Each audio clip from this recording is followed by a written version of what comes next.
বিজয়ের উল্লাস নিয়ে কোনো মহাকাব্য নেই পৃথিবীতে। পরাজিতের অশ্রুজল মহাকাব্যের জন্ম দিয়েছে। আশ্চর্যের বিষয় যেটা, সেটা হলো মানুষ কোনো লড়াইতে জেতেনি, কিন্তু কোনোদিন যেটা হারেনি সেটা হলো মানুষের লড়াই।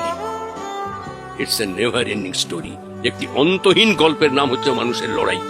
আমার ঠাকুরদার যে স্বপ্ন দেখেছিল, যে লড়াইয়ের সূচনা করেছিল, হেরে গেছে। উত্তরাধিকার সূত্রে তার ব্যাটন আমার হাতে, আমি আমার সন্তানকে দিয়ে যাবো, সে তার সন্তানের হাতে দিয়ে যাবে এই লড়াইয়ের ব্যাটন। এইটাই তো মানুষের ইতিহাস। তো আমার কাছে ব্যক্তিগত জীবনে আমি নিজেকে কোনদিন পরাজিত মনে করি।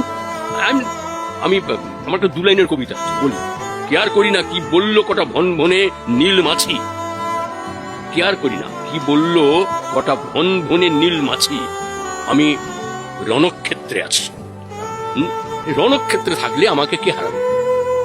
এরকমই একটা কথা আপনি বলেছিলেন কোনো এক টেলিভিশন সাংবাদিকের কাছে। আপনি কেন এখানে এই প্রশ্নটা আপনি করেছিলেন? তো কথা প্রসঙ্গে একটা কথা বলেছিলেন, আমার খুব মনকে ছুঁয়ে গেছে, যে কারোর সাথে 500 কদম যদি হাঁটা যায় 500 কদম হাঁটবো, কারোর সাথে চিরজীবন যদি হাঁটা যায় চিরজীবন হাঁটবো, কার সাথে 10 কদম হাঁটা যায় 10 কদমই হাঁটবো। এটাই মনে হয় আপনার অনুপ্রেরণার সবচেয়ে বড়